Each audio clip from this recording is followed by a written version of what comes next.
every now and then we all need expert legal advice, and here at Good Things Utah, we can count on the professionals. One of those trusted pros back on the show, Tyler Todd from We Win Injury Law, joining us now for this sponsored interview and putting Dina and I to the test in a round of case by case. I love these. I think they're so interesting. This is going to be a good one too. You know what? Reading through, sometimes I'm like, oh, I have a good idea of which one doesn't have the case, but you have been bringing us, I think you're challenging us week by week even more. I have no idea. Well, and I love this week, the theme is recreational vehicles because so many people hopping on those this time of year. So should we start with the first one? Yeah, it's time because we're getting into summer, so people are going to get their trailers out. We just spoke about it off camera. Trailers are getting ready. Motorcycles, boats. Okay, so let's get into it. Motorcycle versus side-by-side. Okay, and audience, think about this with us. Does this person have a case or not? Does this person have a case? So, experienced rider in the desert, in the dunes of Sand Hollow Resort. I didn't know that's like the most visited state park in Utah. Is it really? I didn't know that either. Yeah. So, riding through the dunes, okay. Tourist from New York actually, has rented a side-by-side from a local ATV rental company, okay. So picture a tourist out doing the dunes side by side, experienced rider coming around the corner, both coming around a corner, and boom, collide. Okay. Does the experienced motorcycle rider have a case? Suffered massive internal injuries, life flighted, the whole 9 yards. Is this something that you know a lot about? Like, have you gone out to the sand dunes? Have you done that kind of recreating? No, but I mean, I have friends that do all the time. Are there different markings on either vehicle that would have helped them see each other? Well, we're going to talk about that. Flags are required. Okay, they are required. That's an issue. Okay, so think about that one. Driver's licenses, waivers. We talked about waivers. Okay, wait, but real quick. Do you have to follow a certain path? Was one off the path? There are no paths. No paths. Okay. All right, let's mull it over. Does the motorcycle rider have a case against either the driver of the ATV, the tourist, or the rental company? All right, number 2 case. Okay, number 2 case. And this happens a lot. RV, versus 4-wheel driver who is a minor child. Okay? So state parks, we do a lot of RV and a lot of motorcycle riding. Can a 4-wheeler or a minor on a 4-wheeler, one, be on it, okay?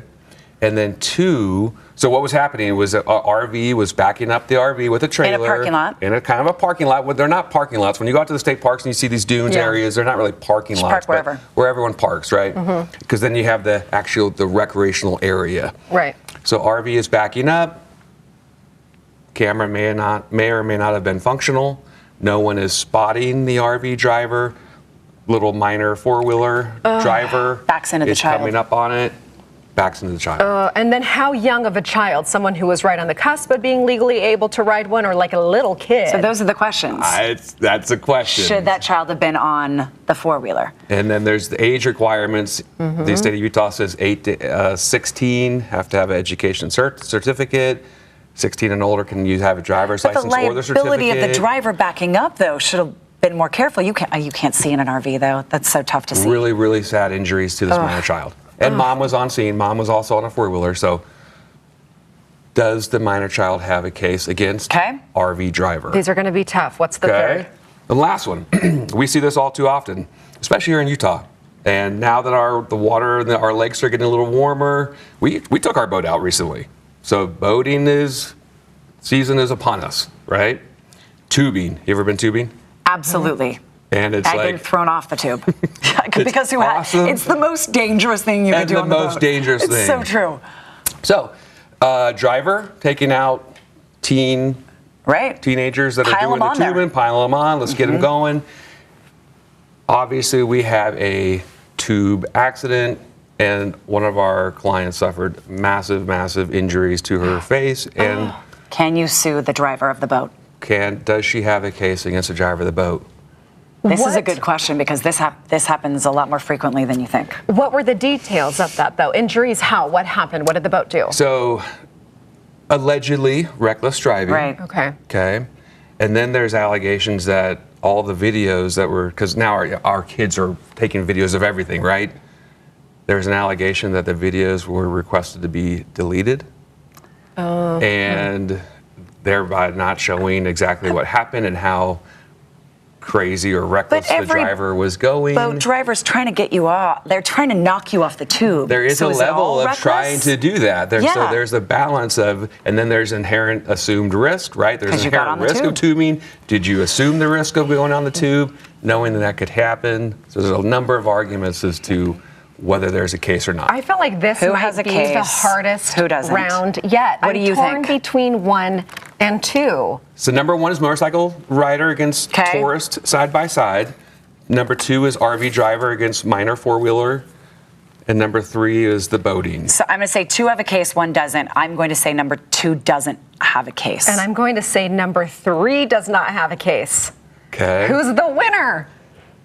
Actually number 1? Neither of us. We didn't get it at all? No. Okay, so law school may be in our future. Maybe we both need some law school, actually. So let's go Wow. backwards. Okay, Number why? 3, so tuber. We've alleged and we've successfully argued that the driver was reckless. Okay. Because there is a duty, right, of the driver to make sure that you are, and even though there's an argument in defense of assumption of the risk, that driver has a duty to make sure that those that are on that To keep tube Are safe. are safe. Deleted videos Even if didn't help you- this Deleted case. videos did Didn't not help this help. case. Even if you willingly hopped on, they can still be liable. Okay, what about Correct. number 2 that you Number picked? 2, RV driver. We argued that has to be a spotter, camera has to be functional, and you do have the right to be on that four-wheeler. So we argued that the RV driver was negligent, and that was a successful case. All right. Wow. Number Motorcycle 1, the rider winner. against ATV company, no good, waivers, and then the driver from New York. So who do we go against? It's the driver technically, but they argued unsuccessfully that he didn't have his whip That flag up so you couldn't see. Those And tourists. so Those New Yorkers will do it. New Yorkers. go back to New York.